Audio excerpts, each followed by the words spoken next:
Today is August 29th, 2023, and I would like to bring you this day in history. Pop sensation Michael Jackson is born August 29th, 1958 in Gary, Indiana. Jackson began performing with his four brothers in a pop group, the Jackson 5, when he was a child. The group scored its first #1 single in 1969 with I Want You Back. By the age 11, Jackson was appearing on TV, and by the age of 14, he had released his first solo album. A Jackson 5 TV cartoon series appeared in the early 70s, and in 1976, the Jackson family, including sister Janet Jackson, launched a TV variety show called The Jacksons that ran for one season. Throughout the 70s, media attention focused on Michael, who piped vocals in his high voice for ABC, I'll Be There, and other top 20 hits.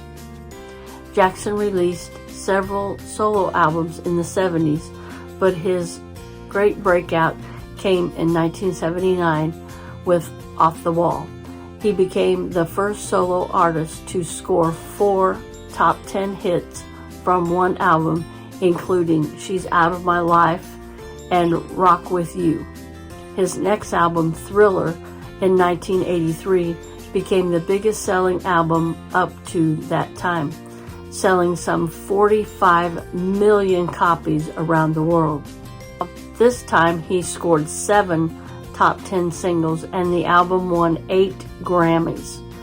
Although his next album, Bad, 1987, only sold about half as many copies as Thriller, it was still a tremendous bestseller.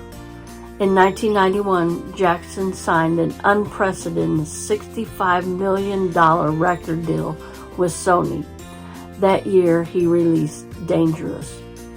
In the late 1980s and early 1990s, Jackson developed a reputation as an eccentric recluse.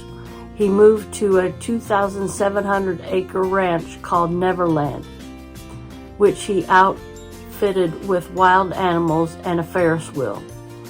He underwent a facelift, a nose job, and was rumored to have lightened his skin through chemical treatment, though he claimed his increasing pallor was due to skin disease. In 1993, scandal broke when Jackson was publicly accused of child molestation and underwent investigation. The case settled out of court. In 1994, Jackson married Lisa Marie Presley. The couple later divorced. Jackson married Deborah Rowe in 1996. And the couple had 2 children, Prince and Paris, before divorcing in 1999. On June 13, 2005, Jackson was acquitted of sexual molestation of a young boy, Gavin Avrizio, in criminal court. Jackson died on June 25, 2009, in Los Angeles, California, just weeks before a planned concert billed as his comeback. He was 50 years old. A 2019 documentary, Leaving Neverland, raised 2 more credible allegations of sexual abuse from when Jackson was alive. The Jackson family and estate continued to deny the claims. Now I'd like to bring you another This Day in History. Around dusk on the evening of August 29, 1970, a group of 23 Native American activists climbed to the top of Mount Rushmore,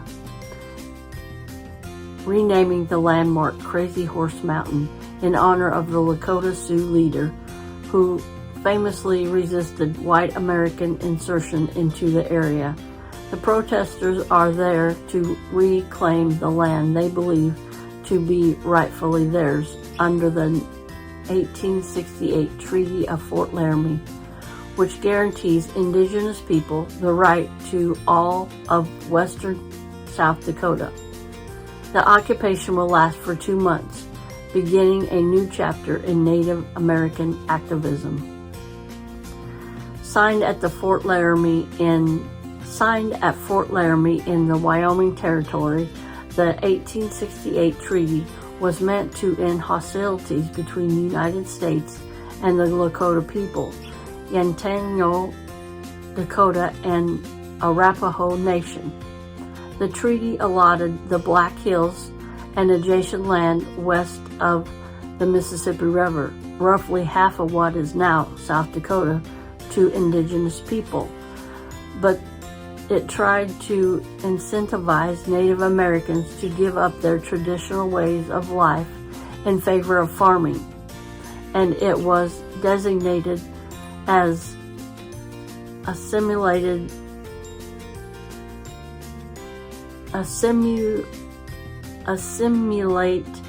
Native Americans into white American culture, with U.S. courts, not tribal ones, given jurisdiction over the reservations.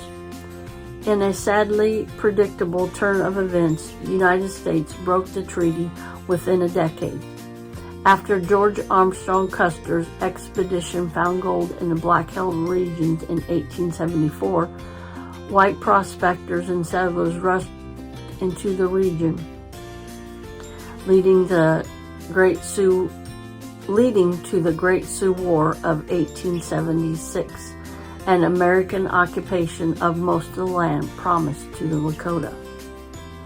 Nearly a century later, political and social fervor of the 1960s led to the birth of United Native American, an activist group founded in San Francisco in 1968 with the mission of fighting for the rights and welfare of indigenous peoples.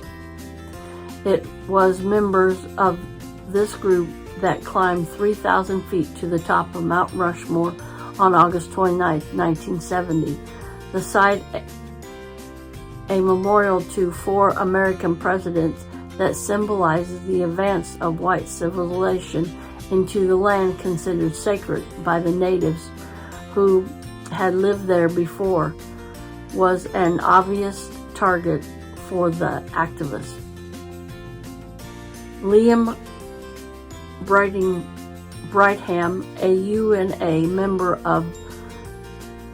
member and a professor of the University of California, Berkeley, chartered a bus for him and his students after hearing about the protests and became a spokesman for the protesters there.